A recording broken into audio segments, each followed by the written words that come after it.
Hey everybody, Soybean Farmer, May the 8th, quarter after 6. Well, after a long day at the cigar shop, I've made it home and I got a window. It rained a sprinkle. My wife reported to me when I got home that it rained a sprinkle here today.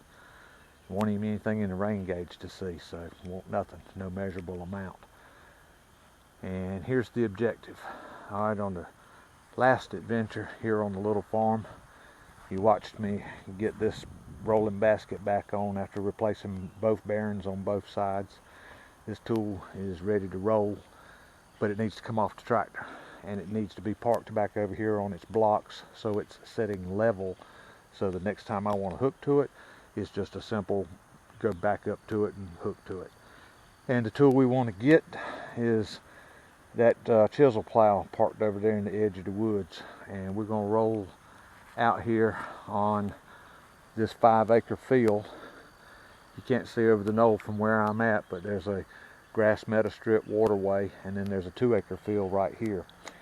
Last year I learned when I planted this field on the diagonal that it worked out a whole lot easier to lift a grain drill, roll across that meadow strip, and drop the grain drill and go right on planting right on across that 2-acre piece. So what I was doing was planting just over 7 acres between this field and that field. So if I get out here tonight, stay on the tractor, as long as I can. I got a phone call I want to make at 8 o'clock to a new friend. Looking forward to talking to him. And get back out here early in the morning. By the end of tomorrow, which would be Thursday, I believe I can have all this land worked up and ready to plant. Jump back out here early Friday morning, little Ford tractor, grain drill. I'm pretty doggone sure I can get it planted. The percentage for rain chances for Thursday and Friday is 10%. That's low. I don't think nothing's going to happen. They shoot the percentage back up on Saturday to about 30%. Okay, that took a few minutes with the usual aggravations of getting that seed bed finisher blocked up level, so when I go back to it, it's just to go in there and hook up. I've learned the hard way, a tool that heavy that you cannot budge unless you go get a jack. You leave that thing sitting anything like that, other than level, you're going to have a real fun time hooking up to it. I don't have one of them quick hitches on this 40-20. So 3-point hitch, you get all 3 things lined up. The chisel plow, not that heavy, but I learned when the drawbar's pinned in the center position, lean over the back of the seat and turn your head as hard as you can and look down and line it up perfect as you can with the ball on the top link where it hooks up, and you'll be close enough. You may have to move the tractor forward or backwards just a little bit on the second attempt to get it just right. But anyhow, I was fortunate. After I finished up that 6-acre field back there, that tank was had about 10 gallons in it, and with my dolly cart, I was able to get it in my little trailer and take the whole tank over there and fill it slam full. So there's 50 gallons of fuel in that tank, and I'm filling this up before I get started.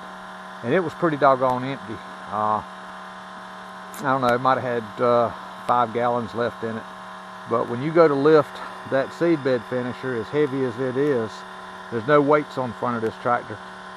It pulled the tires off the front of the ground. The front tires off the ground. Yeah, that's what I meant to say. So we're getting fueled up here, and we'll be out there in a little bit working that land. I'm excited. I think I got a window here. I feel good about it. I like that little 12-volt DC pump. Feel right. I've had that pump now, this will be 19 years. Been trouble free. There we go. And that's feel. And I'm climbing a hill. I get into some really hard pan red clay dirt up on top of that hill. And I was thinking about last year. I didn't chisel this land last year. I came out here with the offset disc and ran it on this diagonal direction, and if you remember last year's video, somewhere about right over there, one of the gains locked up on it. I parked it, finished the field with the John Deere BW28 blade. I don't like that disc, it don't do pretty work, but we got the ground cut up so I could get the drain drill to put beans in the ground. But this ground's hard as a rock.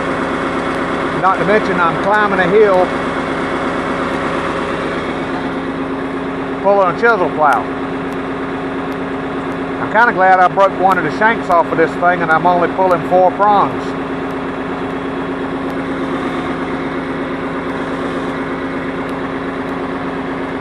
Well,